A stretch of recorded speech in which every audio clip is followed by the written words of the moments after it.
Sidang putusan pra-peradilan rapid perkara penyitaan speedboat pot akhirnya berakhir. Hakim tunggal memutuskan pihak Bea Cukai Tarakan untuk segera mengembalikan speedboat kepada pemilik Arham Muiz.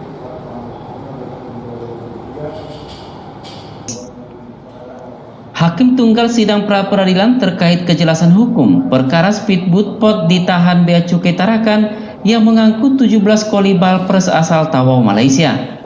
Hakim tunggal Anwar Sagala mengabulkan sebagian permohonan pemohon, yakni mengembalikan speedboat kepada pemilik dengan mengesampingkan yang dimohonkan pemohon, berupa menghukum kepada Bea dan Cukai Tarakan dengan kerugian material 735 juta rupiah, imaterial 500 juta rupiah, dengan total 1.235 juta rupiah.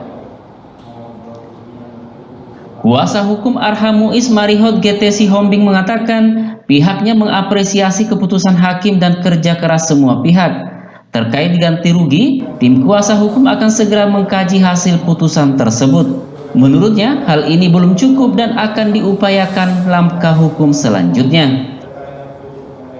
Kuasa hukum pemohon menjelaskan bahwa hasil sidang pra-peradilan ini merupakan bukti bahwa ada tindakan kesewenang-wenangan yang dilakukan pihak Bea Cukai Tarakan dalam penindakan. Adapun kerugian yang dialami pemohon selama speedboat ditahan cukup besar. Nilai kerugian yang sesuai dengan kontrak kerjasama dengan perusahaan jasa pengiriman barang dan charter kegiatan pariwisata pun ikut terhambat. Pihaknya mengaku akan terus mengkaji upaya hukum selanjutnya dan akan mengejar nilai kerugian. Bahkan, oknum-oknum Bea Cukai Tarakan yang melakukan tindakan kesewenang-wenangan akan ditindak secara hukum.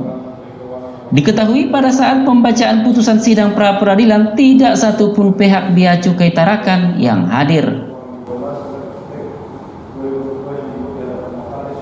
Dan rencananya kami juga dari tim kuasa hukum akan segera mengkaji ini, karena kami merasa ini belum cukup dan kami akan berupaya, mungkin akan ada upaya hukum selanjutnya nanti setelah ini, apakah nanti itu upaya hukum perdata atau pidana, yang pasti kami akan menempuh semuanya sampai ini clear.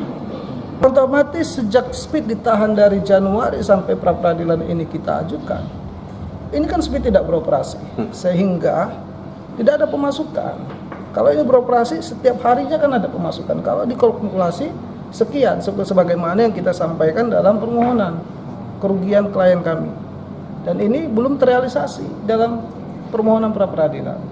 Nah, artinya di sini sudah terbukti bahwa apa yang dilakukan termohon ini kan ada banyak terbukti bahwa ada kesewenang-wenangan dalam melakukan penindakan.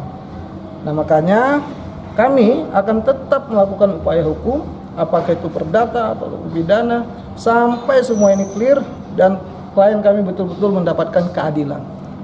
Makanya kami juga akan mengkaji upaya hukum selanjutnya. Kami harus mengejar nilai kerugian klien kami, dan bila perlu oknum-oknum yang telah melakukan tindakan sewenang-wenang ini juga harus ditindak secara hukum. Begitu. Dari Kota Tarakan, Kenneth Helmi Harahap, Kaltara TV.